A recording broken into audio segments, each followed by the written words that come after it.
¿Mandé? Listo. Bueno, Ya está. Bienvenidos. Yo soy Tessie Schlosser, soy la directora general del CEDICUM, es el Centro de Documentación e Investigación Judío de México. Aquí nos encargamos, nuestra labor es la de preservar y divulgar la memoria histórica de la presencia judía en México. Una de las cosas que es muy importante para nosotros es poder representar la vida plural que existe en la vida judía mexicana. Eso implica no solamente documentar la vida institucional, sino la vida de las familias y las personas que lo conforman. Tenemos varios archivos familiares y ahora con el archivo de la familia Pressburger, que por decirlo también es mi familia,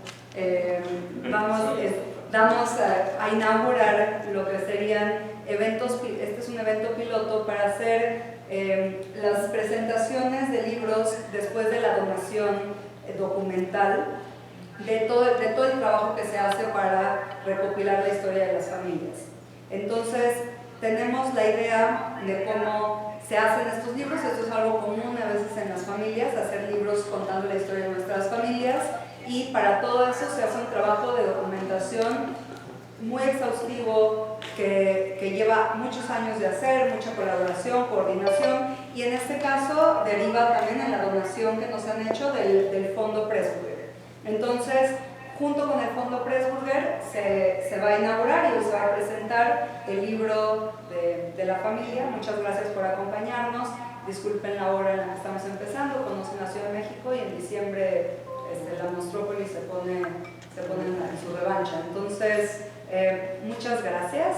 Y aquí tenemos en el panel a 4 personas, ahora va a llegar la 4ª persona. Los voy a dejar que ellos se presenten, que platiquen. Creo que aquí parte de la idea es que platiquen cómo surgió la idea del libro, cómo se coordinaron y cómo pensaron en la importancia de descubrir la historia familiar y cómo la ven dentro de la historia judía del mundo y de México.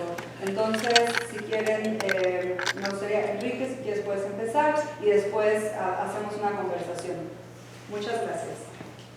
Gracias a ustedes.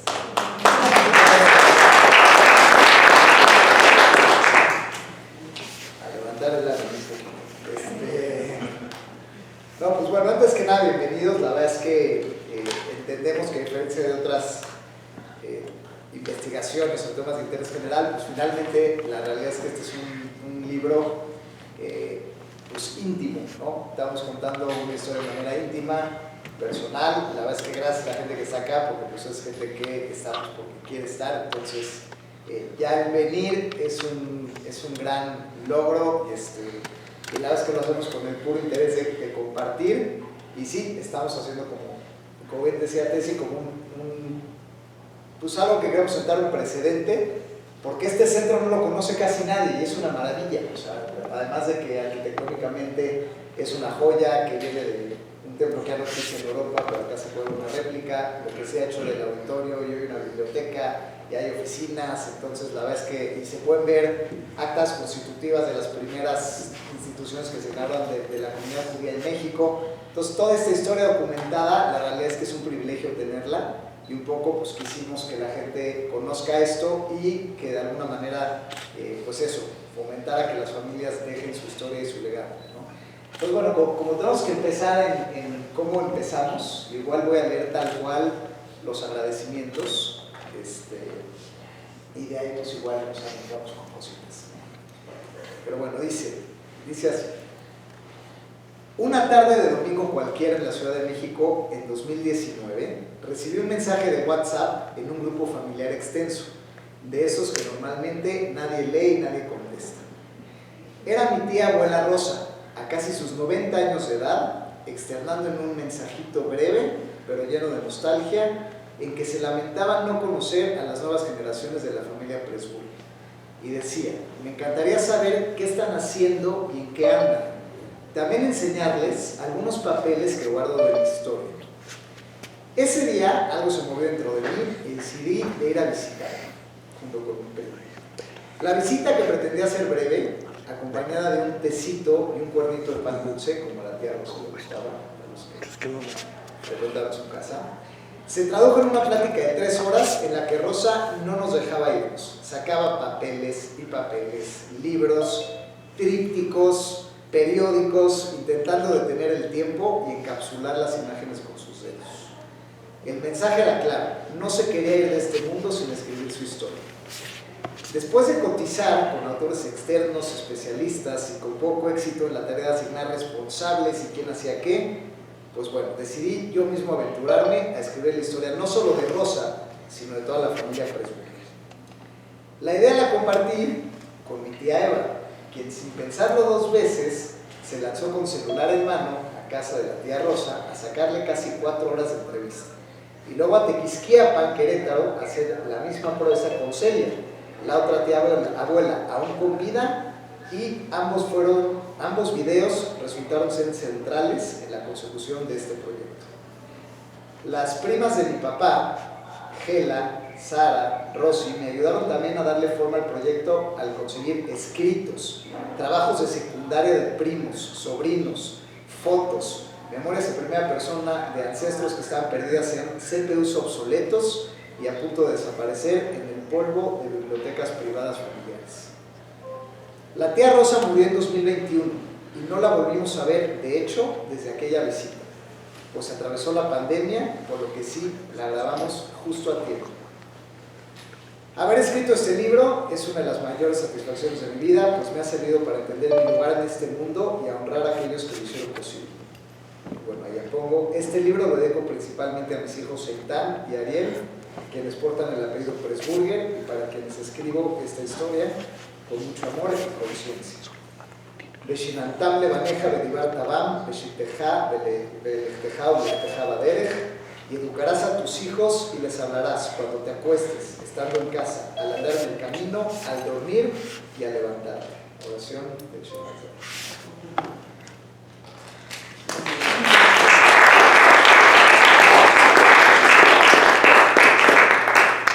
Bueno, pues así empezamos, un grupo de WhatsApp a hoy.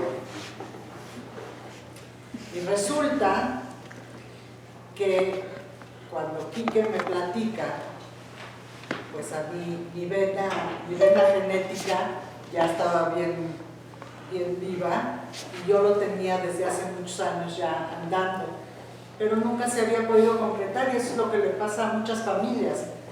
Quieren, piensan, quisieran, y a la mera hora no se concreta, y entonces vi en Quique la posibilidad de poder concretar por fin, dejar la historia de la familia, porque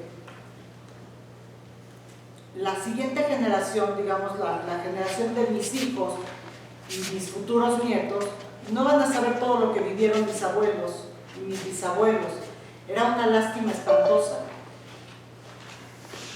Es más, desde que yo iba en primaria, en la escuela, en la Tarbut, nos decían, háganle una entrevista, mi hermano.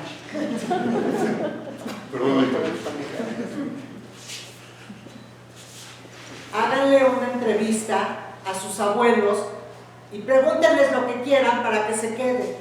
En ese entonces, estamos hablando hace muchos años, por los 70, principios de los 70, grabé un cassette, los cassettes se quedó guardado. Luego vino la vida, se siguió, llegué a ir con mi abuelita varias veces a platicar, ya. Me caso años después y vuelvo a ir con mi abuelita y le digo, ¿qué vas a hacer con todas tus fotos? Me dice, tómalas, tú guárdalas, porque tú eres la única que me ha preguntado por ellas. Pues aproveché y dije, de aquí soy, y le puse atrás, a ver, dime quién es este, quién es este, quién es este, y las guardé en un álbum con mucho cuidado. Pasan más años, crece mi primera hija, que la acaban de conocer, y tiene que hacer el trabajo de Shorashim, que son raíces, que muy atinadamente las escuelas de la comunidad judía deciden pedirle a todos los alumnos en primero de secundaria que hagan un trabajo de historia de sus familias, para que no se pierdan y que traten de localizar todo lo que puedan y hacer los árboles genealógicos lo más atrás que lleguen. Otra vez, de aquí soy, empezamos a hacerlo. Mi hija se interesó, pero era una niña, pero también le empezó un poquito, ya vimos a dónde acabó ahorita, y empezamos a recolectar más información. Luego llegó mi segundo hijo, mi tercer hijo, y cada vez íbamos haciendo el trabajo mayor. Cuando llega todo esto en el 2019, dije, yo sí tengo todo, sí tengo mucha información y vamos a hacerlo. Tengo a la persona que quiere hacerlo, que nos puede ayudar, y las cosas que tenemos, y resulta que mis primas, que la mayoría de mis primas no viven en México, yo vivo aquí bastante, somos pocos los que vivimos en México de esta familia, y resulta que mi prima Rosy, su hermana mayor, que está ahorita en el Zoom, que le mandamos muchos besos, ojalá hubiera podido estar aquí, ella dedica gran parte de su tiempo en Estados Unidos a buscar más raíces, más información, y lo ha hecho tan profesional que es una maravilla. Y me voy a adelantar, y gracias a eso, en el 2020, antes de la pandemia, que quise ir a Polonia a conocer mis raíces, resulta que me empieza a enseñar fotos de las tumbas que encontró, información, y entonces yo en Polonia me lanzo y encuentro más cosas. Bienvenida, Hela. Gracias, perdón. Ella es hija de nuestra tía Rosa, que fue la iniciadora de todo esto, de toda esta idea. La del chat. Disculpa, 2 horas y cuarto de Polanco, 5 kilómetros, increíble. Estamos empezando. Pues bueno, igual creo que sería interesante platicar algunas de las historias acá. Pero bueno, igual para que acabes de llegar y piensen un poquito en cosas. Mi papá no venía preparado, pero escribió un discurso la noche de hoy.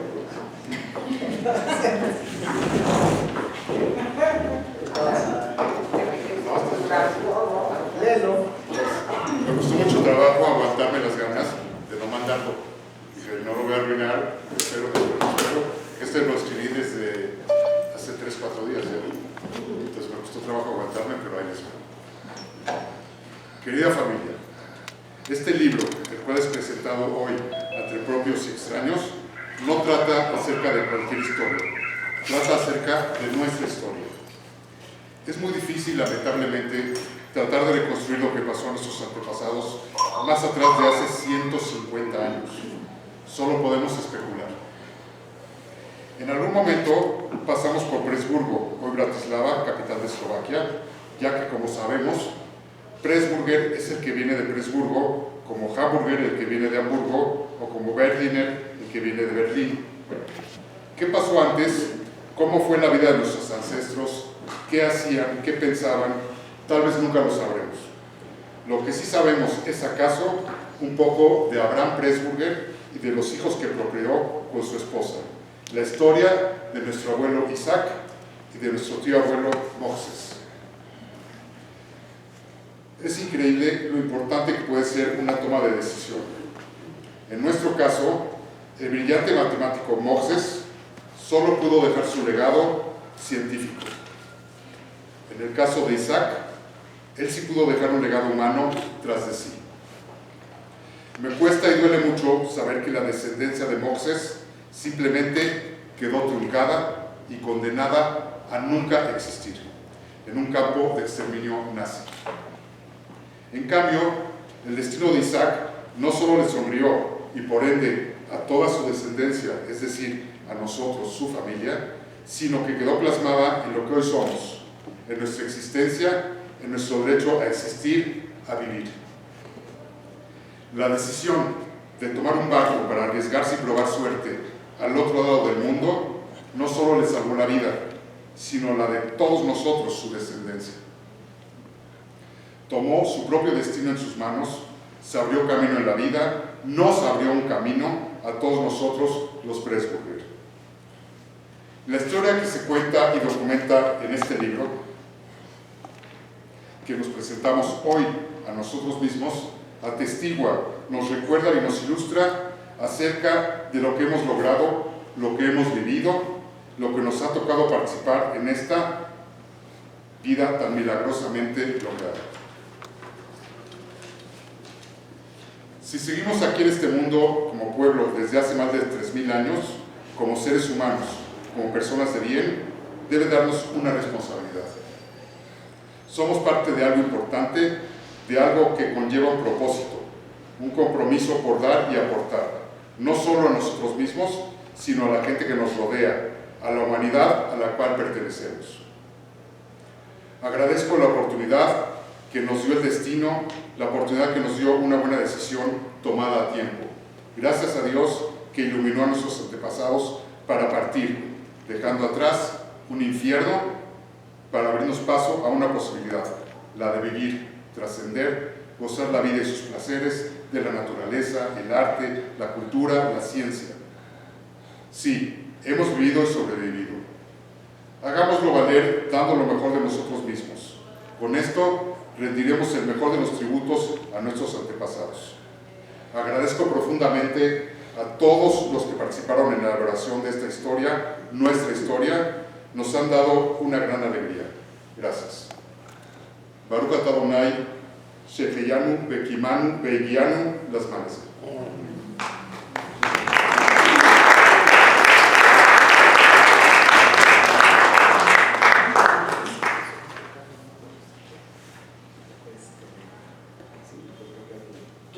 Representamos aquí a cada uno de los hijos de Abraham Pressburger, nuestro bisabuelo.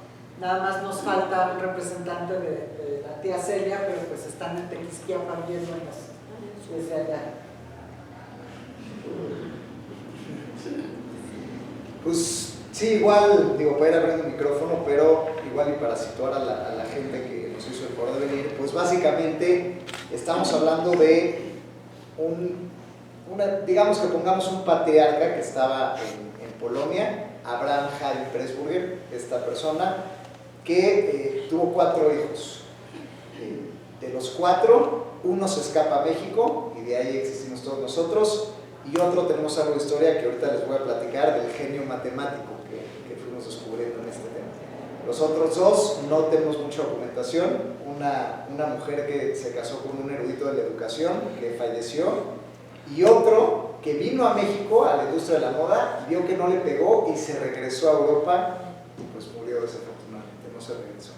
Entonces, bueno, a Abraham lo matan en una tienda en Polonia, mucho antes de que empezara la Segunda Guerra Mundial, en una revuelta nacionalista polaca, porque el comunismo empezaba a entrar ya en Polonia. Entonces había pugnas entre, Polonia estaba igual como que pugna por Rusia, Alemania estaba como en esta pugna constante de comunismo, no comunismo, y tenían una tienda de ropa. Varsovia era un lugar donde había 3 millones de judíos viviendo en Varsovia, era la ciudad de Europa más grande y la ciudad del mundo con más judíos en el mundo, o sea, como ciudad en el mundo, como porcentaje de la población, y ahí floreció muchísimo la vida judía. Sin embargo, desde ahí ya empezaron algunos brotes de antisemitismo, y pues este gran patriarca Abraham muere muy joven, pues más o menos a mi edad, 40 años, ¿no? Entran a su tienda un movimiento nacionalista, y entran a manchar toda su ropa, o sea, con ácido, a quemar la ropa, prenden fuego la tienda, y él cuando prende la alarma,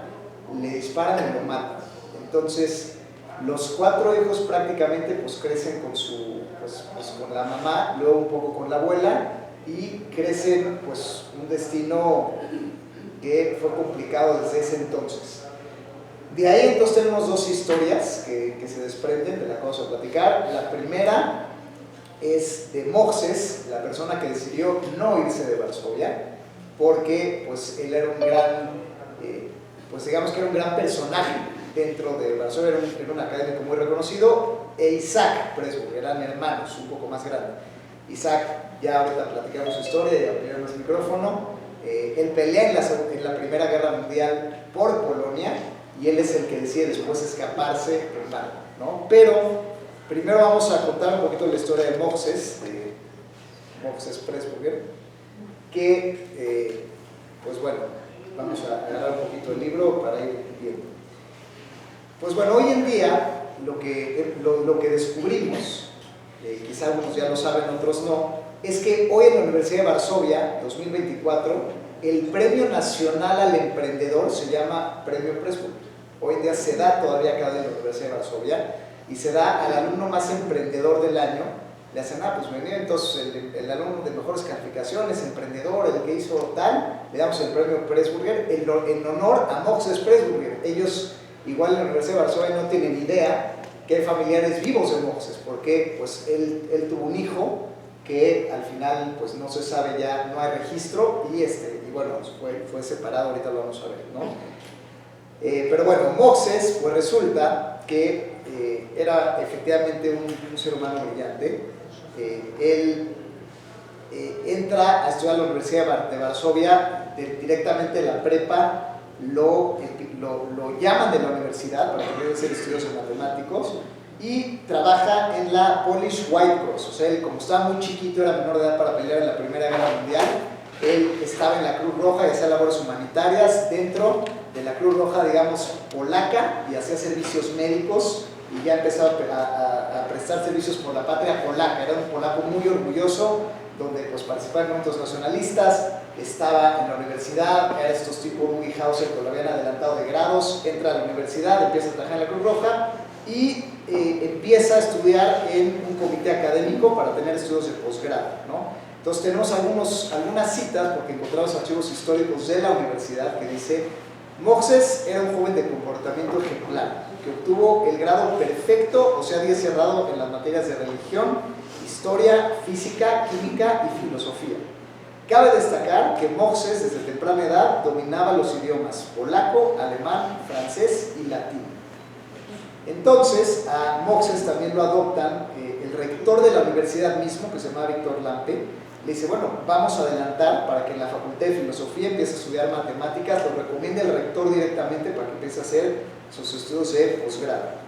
Y entonces empieza a hacer sus estudios de maestría y hay una conversación donde su tesis de maestría fue tan buena, dijeron a Moses: tenemos que darle el doctorado directo, o sea, hay que hacerlo doctor, porque esta tesis es revolucionaria. Hoy en día, si cualquiera de ustedes googlean en este momento método aritmético Pressburger, existe, o sea, es lo primero que sale en la Biblia de Pressburger, es el método aritmético Pressburger, que está en Wikipedia y está citado cientos de veces, y es precursor a los algoritmos del sistema binario computacional, hoy día usado para los temas fintech y todo eso. Uno de los primeros trabajos bases científicos citados fue nada menos que de Moses Pressburger. Entonces está una discusión muy chistosa, que esa está documentada porque es una discusión de paneles doctorales en la universidad, que eso se transcribía. Entonces están unos sinodales hablando del proceso en que a Moses le proponían darle el doctorado directo, ¿no? Entonces dice el sinodal Chan, dice: pues supongo que uno de los hechos más tristes de la historia de la lógica y matemática contemporánea es que Pressburger no fue galardonado con su PhD. Y otro dice: ¿cómo que Pressburger no obtuvo su doctorado? Sí, el rector Tarski se negó a concederle el grado doctoral por considerar el trabajo demasiado simple y no sé lo que él buscaba. Y otro dice: ¿pero cómo? Es uno de los papers científicos más citados en la historia contemporánea. Otro dice: claro, era una aplicación extraordinaria que eliminaba los cuantificadores en ese momento. Claro, Pressburger, el maestro que logró hacer una tesis doctoral en 9 páginas. O sea, al final esta tesis era solo 9 páginas, entonces como que los senadores dijeron: no le podemos dar un doctorado a un tipo que hizo 9 páginas de tesis. Entonces peleaban, pero se la merece, o sea, la maestría hay que darle el doctorado, ¿no? Pues son 9 páginas, ¿no? Eso es muy revolucionario eso, ¿no? Entonces, bueno, dice: sí, pues la verdad es que sí, Juan lo explicó con más detalle, Pero bueno, no ha habido tesis en la igual. Y bueno, la universidad no sabe que condecora. Sin embargo, Moxes, que continuó trabajando como maestro adyacente, como investigador, como uno de los figuras de esa universidad más citados, le decían Mietek de cariño, tenía una capacidad para hacer deducciones y sustituciones de fórmulas complejas, y era uno de los teóricos precursores más importantes de pruebas de integridad de lógica posicional. Sin embargo, después de esto, pues empieza todo el movimiento antisemita y viene el desencanto. Lo que le hace la universidad es que, aunque él trabajaba como doctor asistente, había trabajado, le habían dado todo esto, de repente empiezan los movimientos antisemitas y entonces a Moxes de repente le dicen que tiene que renunciar a su puesto y que le debe dinero a la universidad. Entonces está documentado un juicio donde a Moxes le requieren el pago de colegiaturas retroactivas con intereses moratorios y costos legales por prejuicios morales a la universidad. Entonces Moxes tiene que ir a la corte de su antigua universidad. El rector nuevo, avalado por el régimen nazi, le requiere de forma agresiva el pago, y por no pagar con todos los costos legales se despide injustificadamente, le quitan la investigación, lo corren de la universidad y le ponen una deuda que, pues bueno, que no podía pagar, ¿no? Moxes ya se había casado, entonces él tenía en ese momento 27 años, o sea, ya había hecho todo esto a sus escasos 27 años, edad de algunos de los rockeros más importantes, que también él tenía esa edad también, genio. Estaba casado con Rebeca Kreimes, a quien también conoció en la universidad ahí, estudió humanidades en la escuela de filosofía y era maestra y pedagoga. A ella también la corren y la dejan desempleada, y a los dos les prohíben trabajar ahí. Todos los colegas para los que Moxes hizo investigaciones, fue maestro asistente, hizo clases en conjunto, todos absolutamente le dieron la espalda. Nadie testificó por él, nadie defendió de las cuotas, y al final todos de alguna manera firmaron para que se fuera. O sea, imagínate, él trabajó décadas en la universidad como profesor asistente, publicando artículos con una de las mejores tesis de la universidad, y luego acabó debiendo dinero, corrido y difamado. Y después, pues de alguna manera se sabe que Moxes y Rebeca tuvieron un hijo. Todavía Moxes empezó a trabajar en seguros y dejó un trabajo todavía, un algoritmo que calcula la edad de las personas a la edad que se pueden morir, y calcula las primas cuando deben ir subiendo de acuerdo a la edad probable de las personas. Es un trabajo que hoy en día científicamente todavía existe y puede ser encontrado, que dejó en sus últimos meses antes de morir. Y entonces dice eso: así, tirando sus carreras por la borda, Moxes y Rebeca tuvieron que dedicarse a su supervivencia, padeciendo la discriminación y rezago en sus profesiones, sin poder ejercer en campos científicos o docentes. Se quedaron solos. Una fotografía en el álbum familiar dice que tuvieron un hijo de nombre Adán, de quien no se sabe nada y que posiblemente falleció junto con sus padres. Se dice que Mietek huyó a Siberia o fue enviado a un campo de trabajos forzados y ahí murió.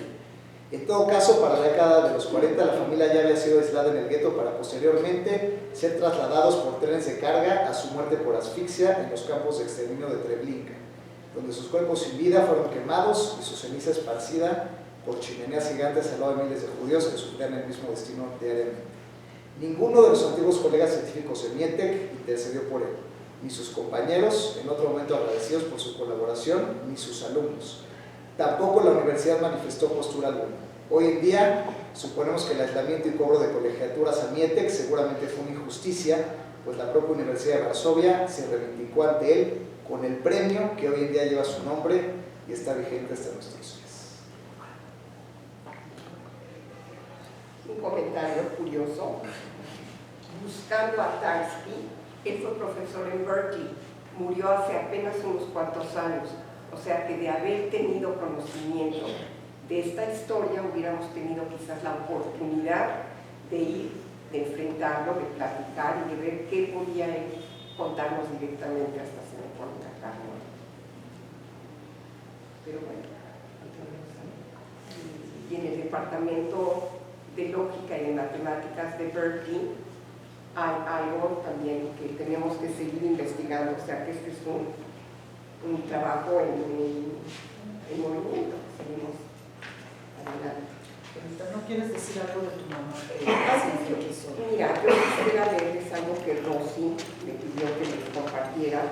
No sé qué es lo que hablaron antes de que llegara, pero se los voy a decir. Entonces ella me pidió que les leyera esto, no pudo venir, vive en Los Ángeles. Quiero compartir unas palabras que la nieta mayor de Isaac y Bella les envía a todos ustedes. Soy Rosy, hija de Abraham, el hermano mayor de los hijos de Isaac y Bella. Tiene más de 20 años organizando un árbol, ella tiene más de 20 años organizando un árbol genealógico y desde 2007 ha participado en Jenny, es un árbol genealógico digital, no sé si ustedes lo conocen, que es de colaboración universal. Este árbol se incrementa día a día por información que la gente alrededor del mundo va metiendo y ha unido ramas de familias que por años estaban desaparecidas o no sabían de sus existencias. El hijo mayor de Rosy, Maurice, siempre estuvo interesado en la genealogía y gracias a él teníamos árboles genealógicos un poco organizados, pero no muchas generaciones atrás.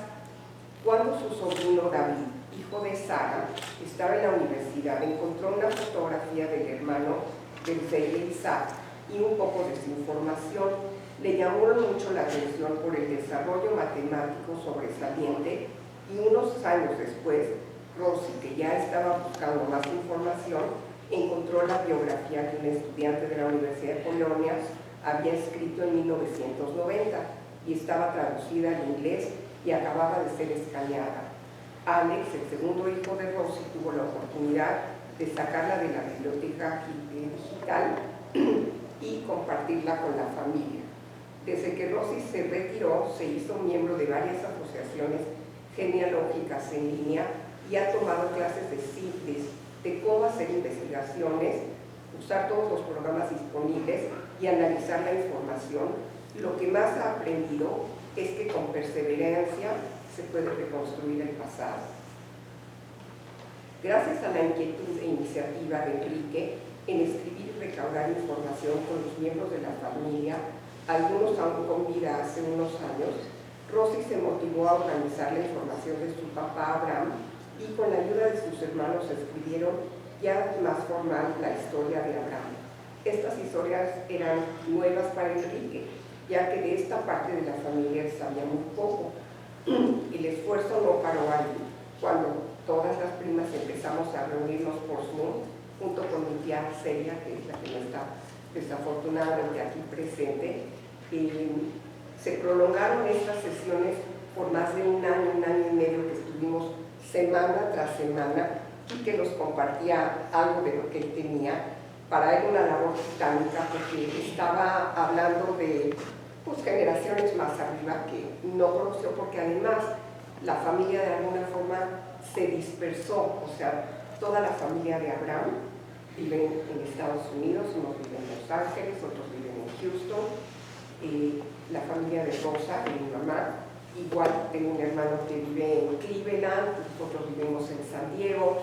Entonces, a lo largo de los años pues siempre fue difícil que los primos y las generaciones más para abajo se encontraran y tuvieran contacto. Entonces, esto nos sirvió a todos pues para repasar y tratar de reconstruir. Y cuando me pedían que le hablara un poquito de mi mamá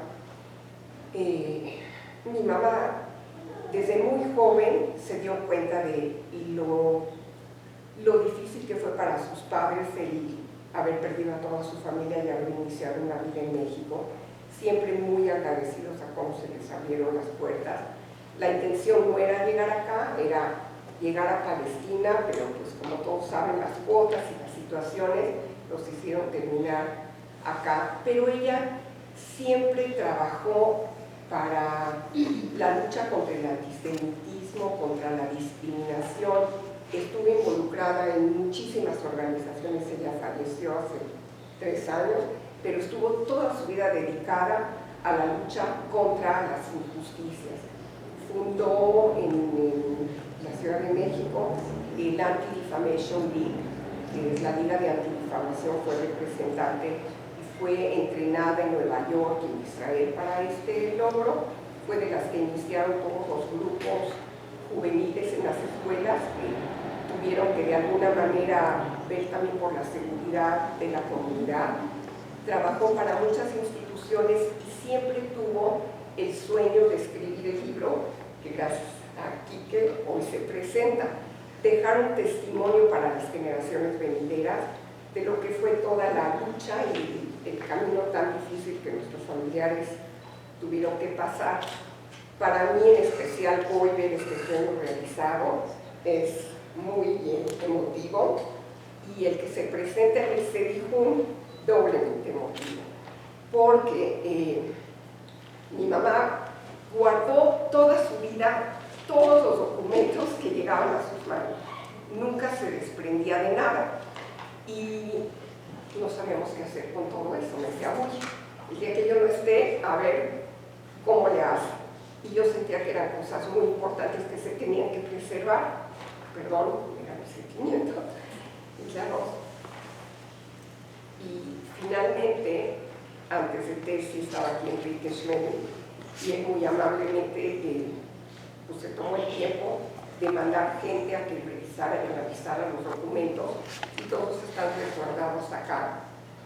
Y pues es un honor, la verdad, dar a conocer este gran centro y lo que simboliza y significa para toda la comunidad, así que doblemente muy emocionada de estar acá.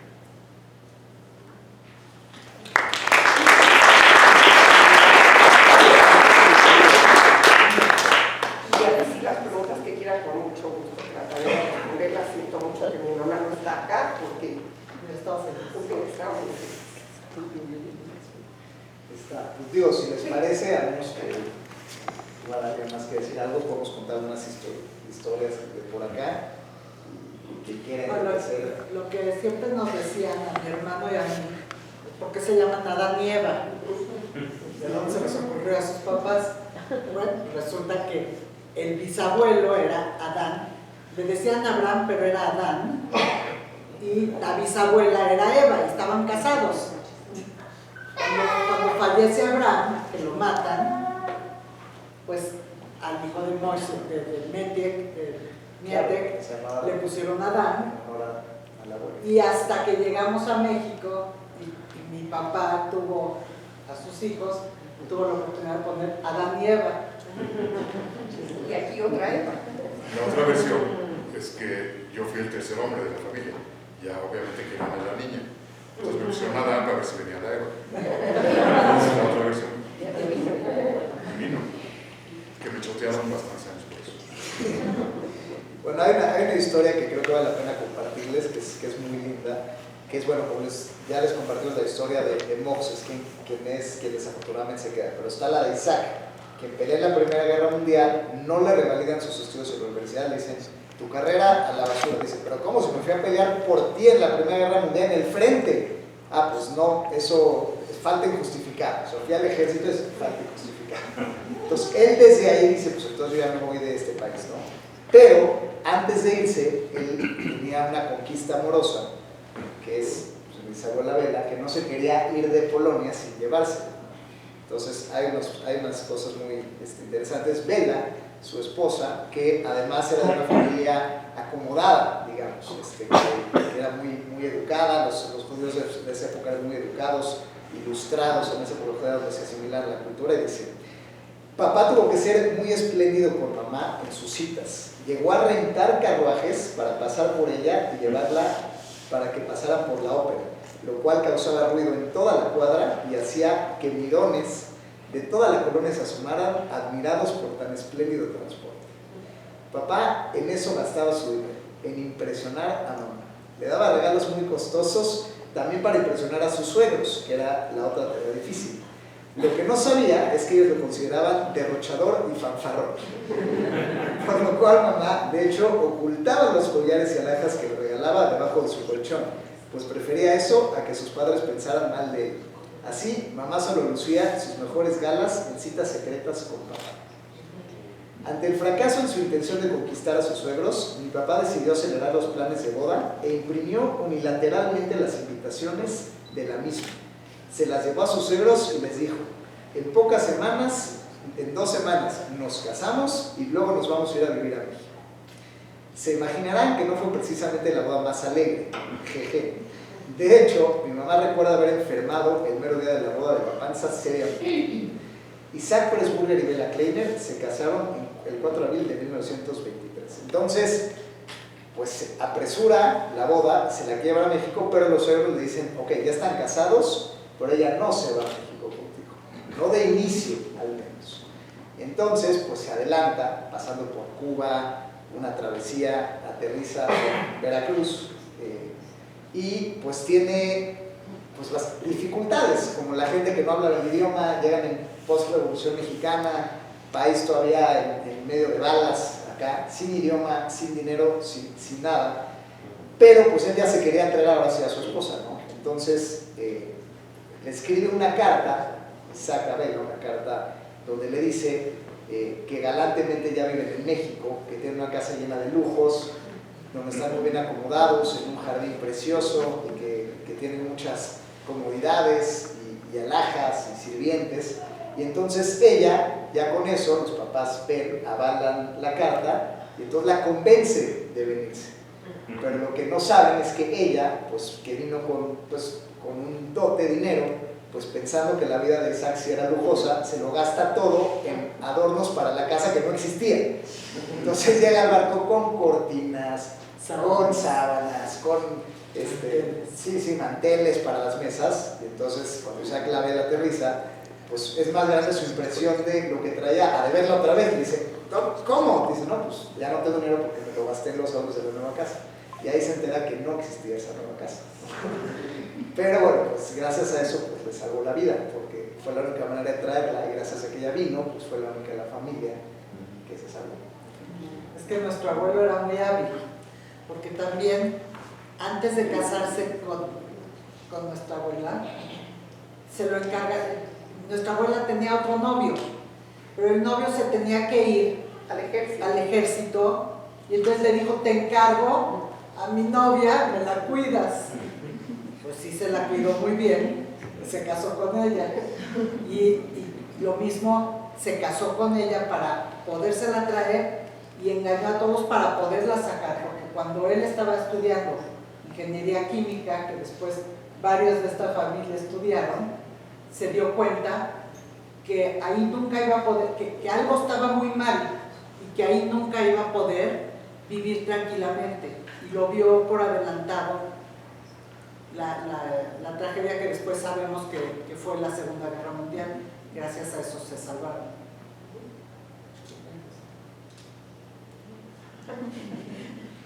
Bueno, en realidad las que más cooperaron con esto del libro fueron mis hermanas, Rosy y Sara. Entonces ellas son las que saben mucho más de todo esto, de toda la historia.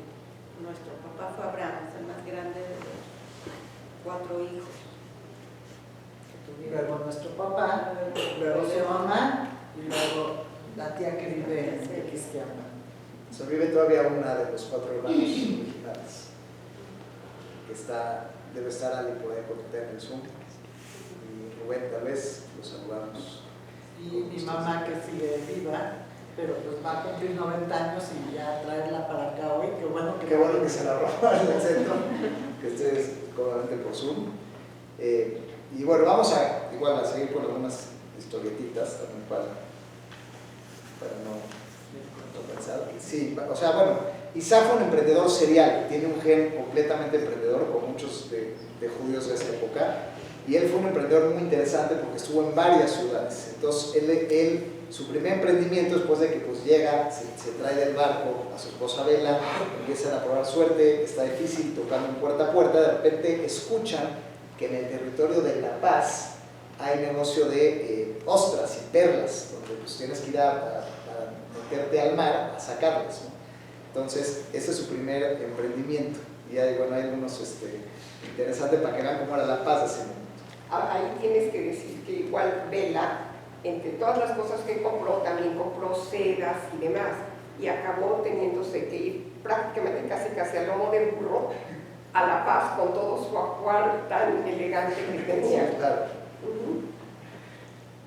Y Entonces, dijo que fueron sus mejores años. Siempre ¿sí? decía que los años en La Paz fueron sus mejores años, aprendiendo a sacar agua de los pozos, cultivando la tierra. Y allá también un detalle curioso que no sé si lo mencionas en el libro, pero los vecinos que tenían era justamente la familia Durazo, la familia del Negro Durazo, o sea, la mamá del Negro Durazo, doña Catalina, me parece que era el nombre. Josefina era la que le enseñó a mi abuela español, cultivar la tierra, sacar agua, o sea, fue algo cocinar muy curioso. Y luego les quería comprar a Rosita. Exactamente. Pero ¿por qué no me venden una de sus hijas? Yo se las compro. Ya nos va bien a nosotros, pues déjenos una, tienen 4. Dice, sí, dice, La Paz era un pueblo que contaba con alrededor de 3,000 habitantes y todo el mundo se conocía. Nací en una cama, esto cuenta Rosita. Nací en una cama y en mi casa con el doctor Morales, que era el único médico de por ahí y que era además amigo de mis papás, porque no había hospitales cerca. Y entonces mi mamá alquiló una nodriza para que me amamantara, porque ella no podía y no existían fórmulas lácteas todavía, así que se contrataban nodrizas amamantadoras. El doctor Morales fue amigo de la familia por varias décadas, hasta el día de su muerte. Cuando nació Abraham, el doctor Morales le recomendó que compraran una vaca, pues así tendrían la leche más nutritiva para beber. Pero cuando León, otro de los hermanos, no pudo tomar esa leche, el doctor les dijo que compraran una burra. Así que adquirieron gallinas y gallos para tener huevos, la burra para la leche y así contar con una alimentación más barata. Y se iba al puerto a esperar a los barcos de Asia para comprar verdura, porque en La Paz no había verdura y ella quería que sus hijos se alimentaran bien. Entonces compraba la verdura, la aprendió a plantar, a sembrar, y luego la curtía también y la vendía. Entonces ella era como la que proveía a todos de verduras.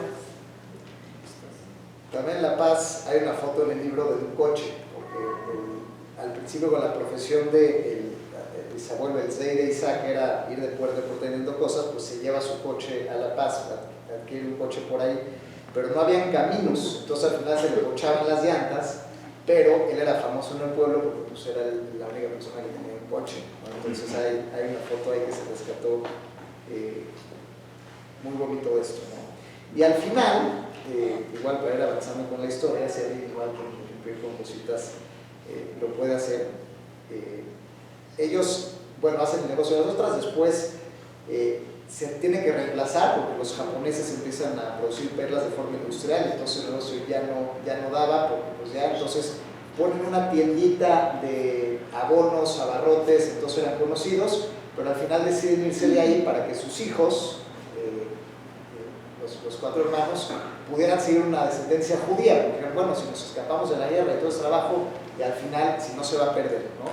Pero bueno, la tienda todavía existía, ¿no? Entonces se llama La Perla de La Paz. Y bueno, se la vendieron a otra familia por ahí y la tienda todavía existía, ¿no?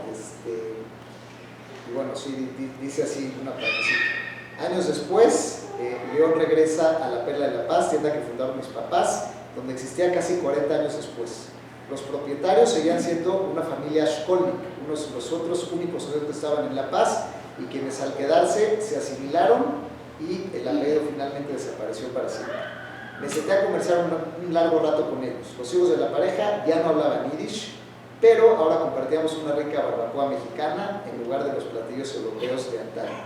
Entonces eso, ¿no? Empieza este sincretismo cultural de México y bueno, pues Polonia en alimentos y todo, pero así termina el primer capítulo, que es el de La Paz, y luego empieza el de Monterrey, porque resulta que Isaac, su segundo emprendimiento es que fue de los primeros que trajo los relojes H-Steel, que son estos relojes digitales que fueron muy famosos.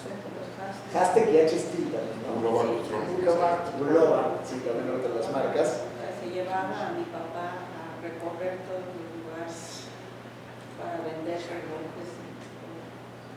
Bueno, y tan se los llevaba que de hecho le dio una enfermedad circulatoria que casi le amputan una pierna por la cantidad por promediar casi entre 8 y 10 horas diarias en coche con el esfuerzo de vender de puerta en puerta en diferentes ciudades, lo que era rifarse en ese entonces. Y las medicinas que tenía que tomar para mantenerse despierto y poder manejar esas largas jornadas. Sí. Y hacía buenos negocios, pero luego por algún motivo de repente se incendiaba uno, asaltaban a otro. Y bueno, vamos a contar unas cositas de Monterrey interesantes. Dice, Monterrey era una ciudad de contrastes. Tenía por un lado un cúmulo de refugiados españoles cultos y antifascistas que eran afines a los judíos mexicanos. O sea, de alguna manera había afinidad. En Monterrey absorbió muchos españoles que se escapaban de Franco en ese momento y pues tenían afinidad se entendían con los judíos, finalmente ambos grupos escapando de los fascistas, ¿no? Entonces dice, en mi casa siempre había reuniones de españoles que relataban en confianza los horrores de su guerra civil y empatizaban con el sufrimiento del pueblo judío en el Holocausto. El poeta León Felipe sería después un gran amigo de la familia, entablaría una amistad personal con mi hermana Rosa. Esto lo cuenta Abraham, que bueno, de hecho se hospedó muchas veces en mi casa. Sí, eso fue otra época maravillosa que también durante 1967, durante la guerra, se trató de ver que gente que tenía algo de influencia en los medios culturales y demás apoyaran a Israel. En aquel tiempo mi mamá había conocido a un hombre que se llamaba Víctor Trapote, que él era uno de los restauradores más renombrados y conocidos en México, y él era básicamente el ahijado de León Felipe, que nunca tuvo hijos. Entonces, a través de Víctor Trapote llegamos a León Felipe. León Felipe se convirtió en un tío, en un hombre que venía semana tras semana a la casa, y ya con él en el 67 de hecho se hizo todo un evento muy grande en la comunidad para tratar de apoyar a la causa judía, y participaron muchos españoles refugiados y mucha gente no necesariamente judía, pero tratando de apoyar y de dar también la otra versión. León Felipe en aquel entonces, una de las veces que vino a la casa, y comentaba mucho con mi abuelo Isaac, porque sentían una identidad en el sentido de que los dos habían perdido su patria. Él es la España y mi abuelo Polonia, y habían tenido que dejarlo todo. Y en una noche, en aquel tiempo después de la guerra del 67, León Felipe se pudo escribir el poema de Auschwitz, que no sé si algunos de ustedes lo conocen, y si no, para que lo busquen. Es un poema muy fuerte sobre el campo de concentración y los judíos, y ese poema realmente nació en la casa.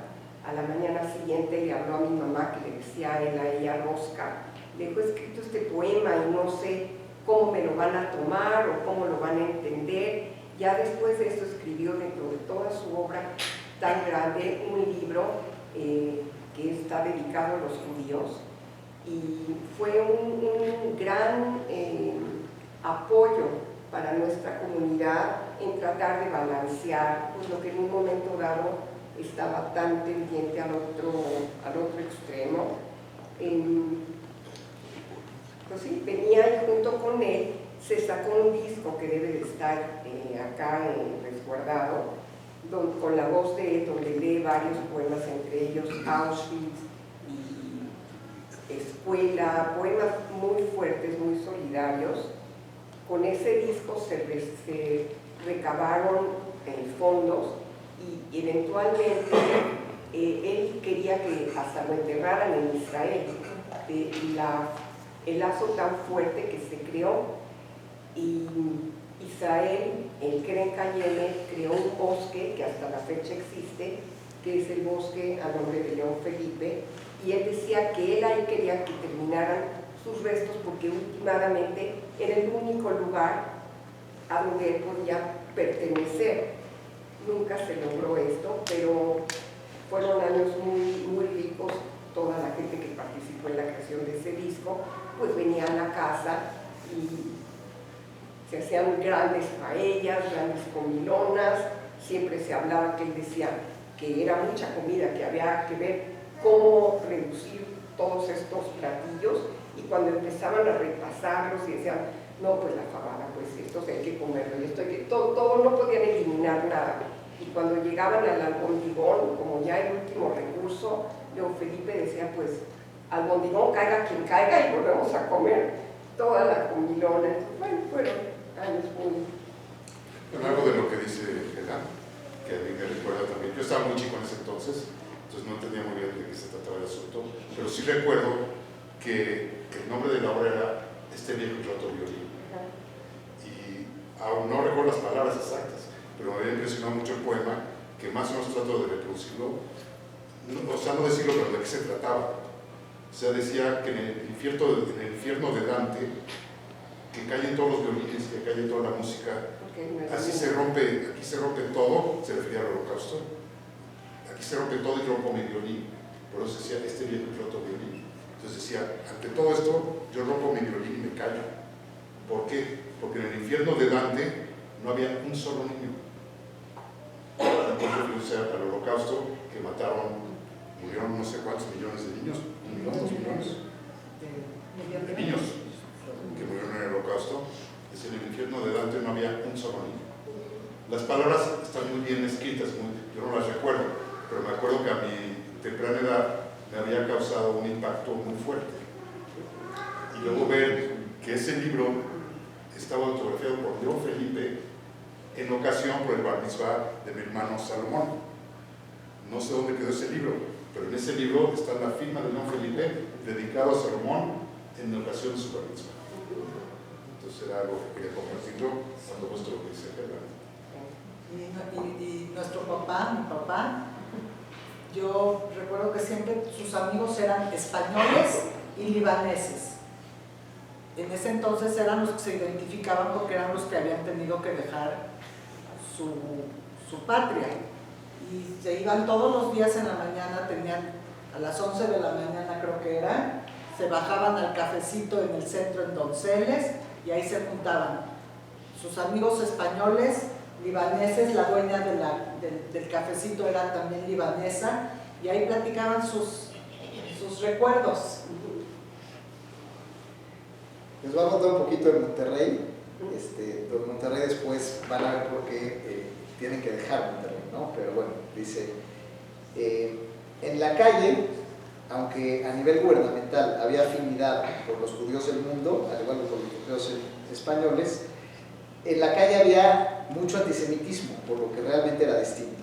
En la escuela, León y Abraham constantemente sostenían riñas a golpes al ser señalados como judíos. Y Rosa también recuerda, Regina, quien supuestamente era mi mejor amiga, se sorprendió al saberme judía después de rechazar ir a misa a rezar. Me pidió mostrarle en ese momento mis cuernos y cola ocultos y amenazó con cortarme la mano para demostrar que mi sangre era azul. También había esos todavía prejuicios, ¿no? Que los judíos tenían cola y cuernos. Y la propaganda queda de alguna manera, ¿no? Pero, bueno, después de que la familia vive en Monterrey, es prolífica, hablan bonito en Monterrey, se integran a los equipos de béisbol, es cuando Israel se hace nación independiente y todo. Sin embargo, en Monterrey, después de que este negocio de distribución de relojes se hace exitoso, pues un buen día, de un día al otro, el negocio quiebra, por lo que se le llamó y salió en el periódico el robo del siglo, porque a Isaac le robaron de un día para otro toda su mercancía, su dinero, su inventario en una bóveda, en algo que salió en el periódico. Y dice así: una mañana en 1947, cuando un grito ensordecedor, donde Isaac escuchó en toda la colonia, que se escuchó en toda la colonia comercial joyera en Monterrey. Pues resulta que la bodega del negocio había sido vulnerada y su bóveda de seguridad o caja fuerte retirada de su pared trasera del lado opuesto a la puerta principal. El hoyo que había en la pared de hormigón se había realizado mediante una explosión controlada con dinamita. De igual manera, se halló en el lugar un orificio en el piso que daba inicio a una excavación. Sí, era un túnel que había sido cuidadosamente cavado durante varias semanas y que conectaba la bodega con una calle a varios metros de distancia. Así, los ladrones se habrían acercado a la parte trasera de la bodega mediante un túnel subterráneo para después volar la pared, retirar la caja fuerte y trasladarla por ese mismo túnel para no ser detectados y salir de la zona industrial sin despertar sospechas. No hubo escándalo, no hubo destrozos, no hubo asalto ni susto a los veladores de la zona. Fue un robo perfectamente articulado, silencioso y planeado por equipo especializado de perforación y excavación de la tierra. Sin duda, todo orquestado por alguien que conocía la bodega y la caja fuerte de Isaac.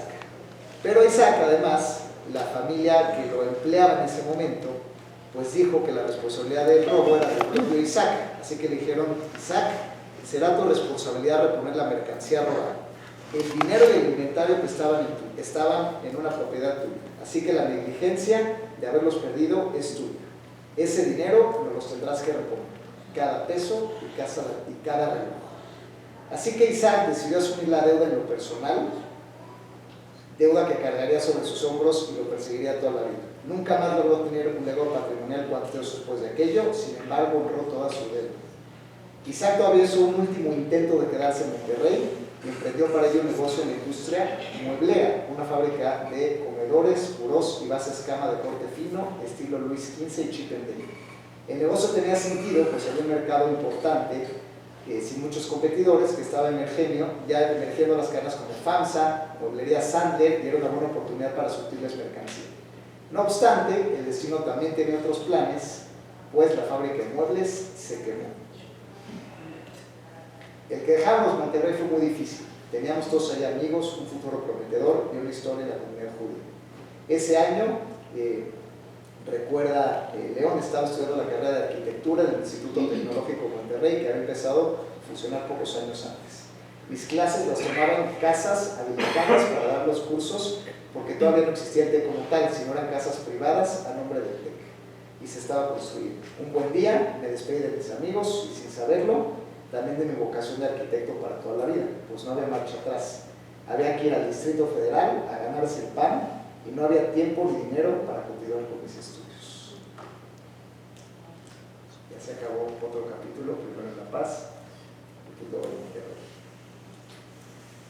Y luego se fue al Distrito Federal, donde pues se siguió vendiendo viajes, y bueno, esto lo recuerda Abraham y dice, estaba platicando, pero ahorita, Abraham trabajó algunos años con su papá y a través de algunas de sus memorias podemos darnos ideas de la cotidianidad de un trabajo relacionado con las ventas en el México antiguo. Trabajé al lado de papá como vendedor en territorio nacional. Hasta tenía mis propias rutas, que eran extensas, iban desde la Ciudad de México hasta Ciudad Juárez. Mis viajes eran largos, implicaban un recorrido que transitaba por México, Querétaro, Celaya, Salamanca, Irapuato, Guanajuato, León, Aguascalientes. Perdón. Esto es de que tengo que poner horario de la evaluación de la escuela de mis hijos la próxima semana.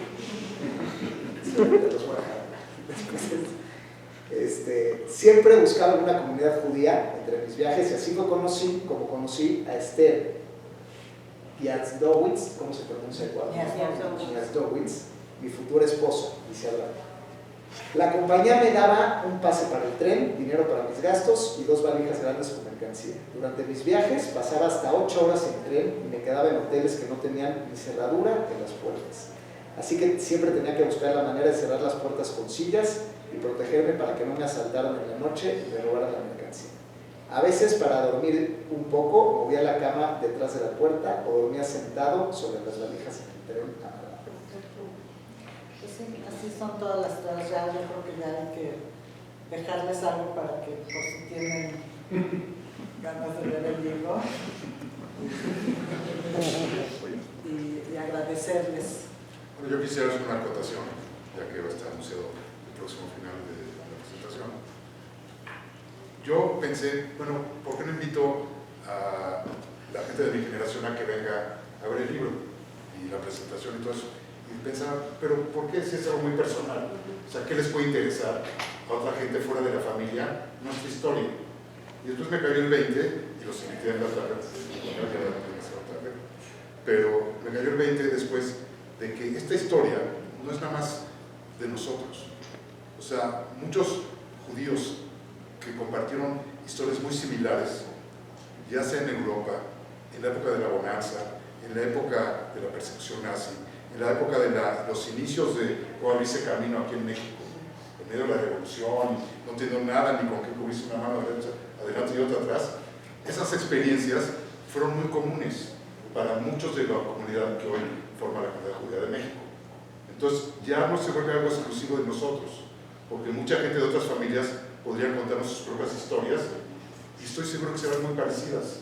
La lucha, el esfuerzo, cómo salir adelante, la persecución, todo lo que hemos estado viendo que ha pasado en los últimos 150 años, que como decía en mi discurso un poquito, qué lástima que no podemos saber más atrás qué pasaba. Pero estamos afortunados de poderlo tener de primera mano, gracias a la tía Rosa, mucho de lo que fue esa época, si no habría desaparecido. Ya no sabemos nada de nosotros ni de nada. O sea, y como dice el dicho, si no conoces tu pasado, menos entenderás tu presente y menos vas a proyectar tu futuro. Afortunadamente hoy en día sí tenemos el internet y tenemos forma de documentar todas las cosas que están pasando en el libro, en películas, del proyecto de Steven Spielberg que grabó todos los testimonios de los héroes del Holocausto. Todo eso es oro puro para nosotros como pueblo, para un testimonio y para saber qué pasó, entenderlo, porque solo así nos entendemos a nosotros mismos en el presente y para proyectarnos para el futuro. Y bueno, con esa conclusión, a eso nos dedicamos aquí en el CEDIJU, a documentar, guardar y divulgar la historia de la presencia judía en México desde sus familias, sus organizaciones, y les agradezco mucho por compartir esto con nosotros hoy. Si les podemos dar un abrazo y un aplauso.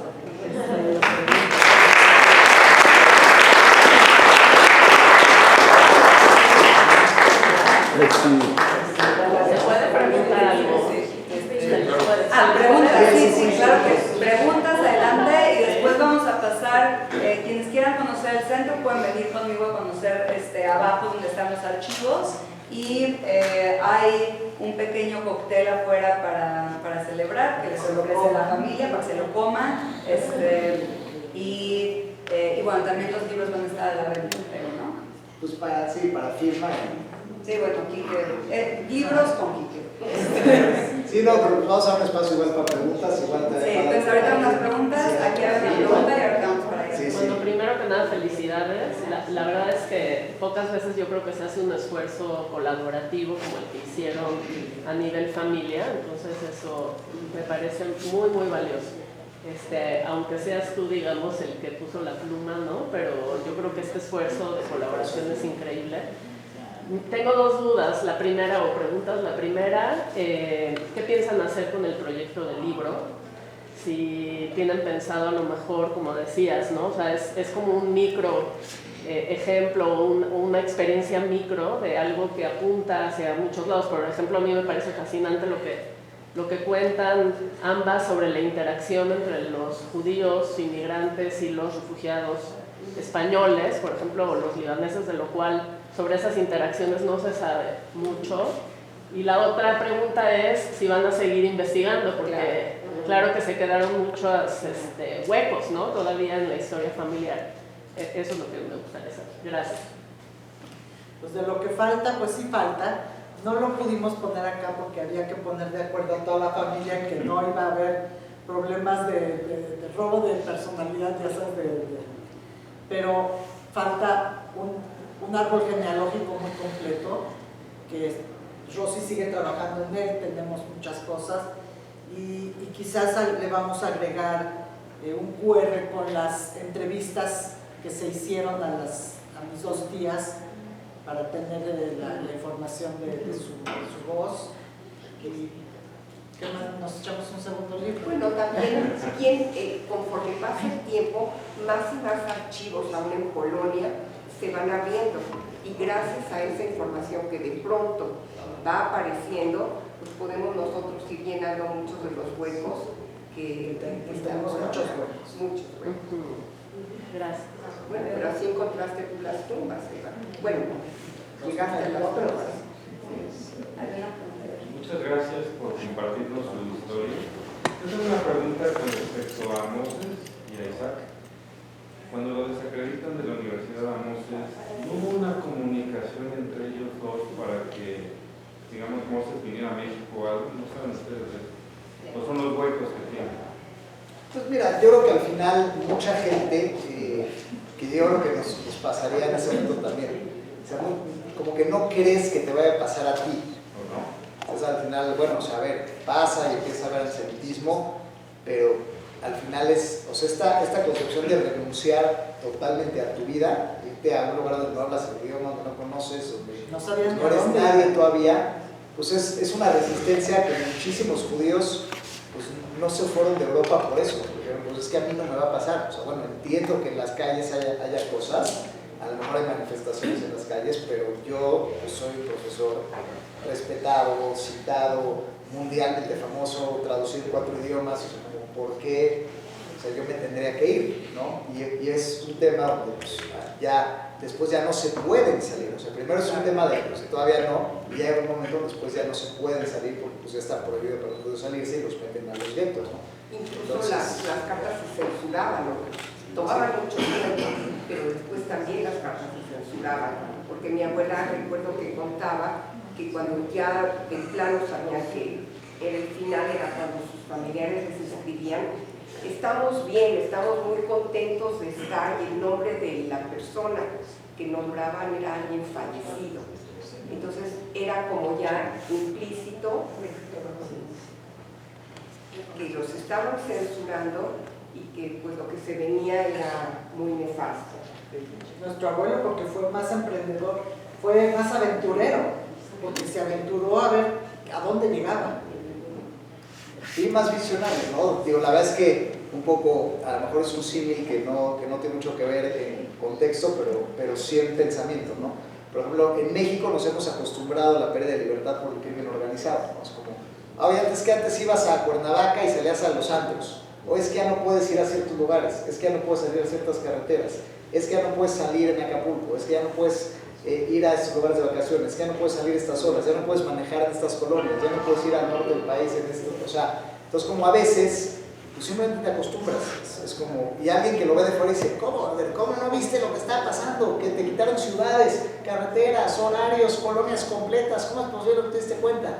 Pues no es que te das cuenta, más bien te acostumbras y te adaptas, o sea, el ser humano se adapta, ¿no? Entonces al final, pues nada más se adaptó a un entorno antisemita, obviamente no imaginando pues, que los iban a matar, ¿no? Pero al final, pues eso fue lo que ocurrió. Muchas gracias.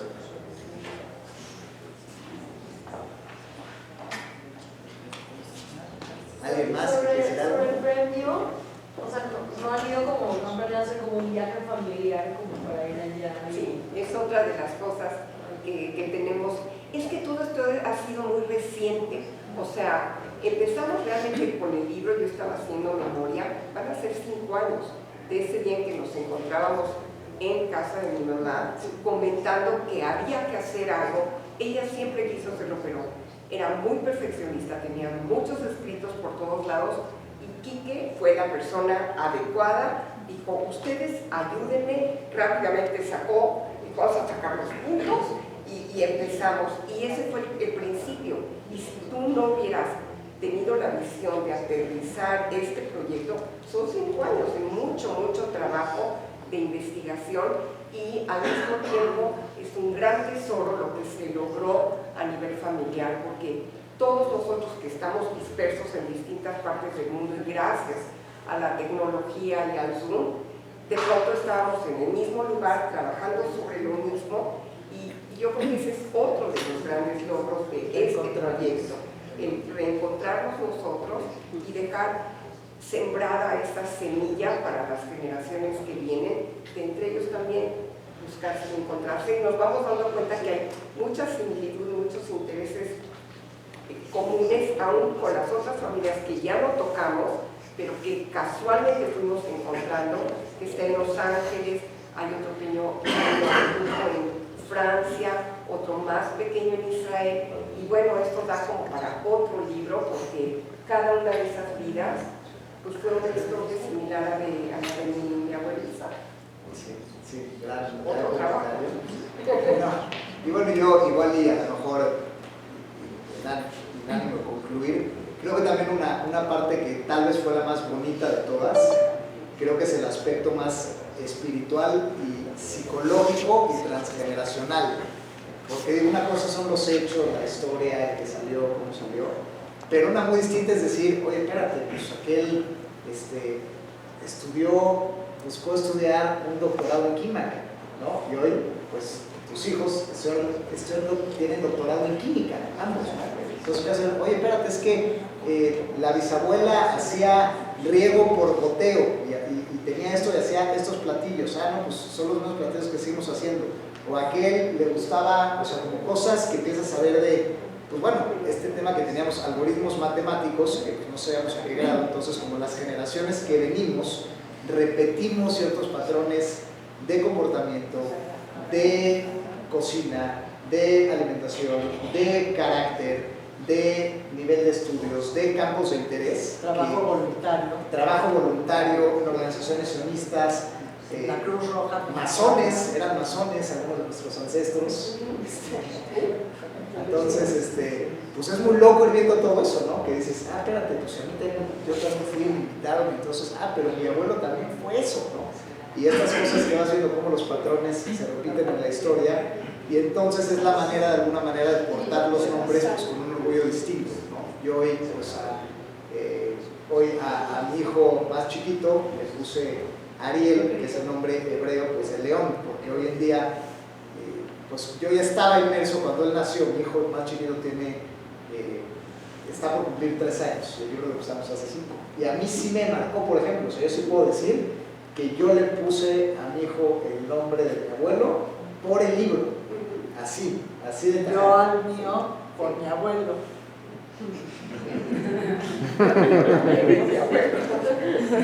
Entonces, padre, ¿no? Es el testimonio, pues aquí estamos. Pero es también un ejemplo de lo que cada familia puede hacer, porque es una, pero realmente si todos buscamos, cada una de las familias tiene algo similar y es muy rewarding, es una sensación muy especial y realmente yo te agradezco muchísimo, Quique, porque si no hubiera sido por ti, o sea, todos ayudamos y colaboramos y aportamos, pero realmente todo se quedara en el aire si no hubieras tú realmente tomado las riendas, dedicado el tiempo, que fue mucho, y el trabajo, y pues todas las demás, la investigación, pero es algo muy bonito para que cada familia a lo mejor lo considere y lo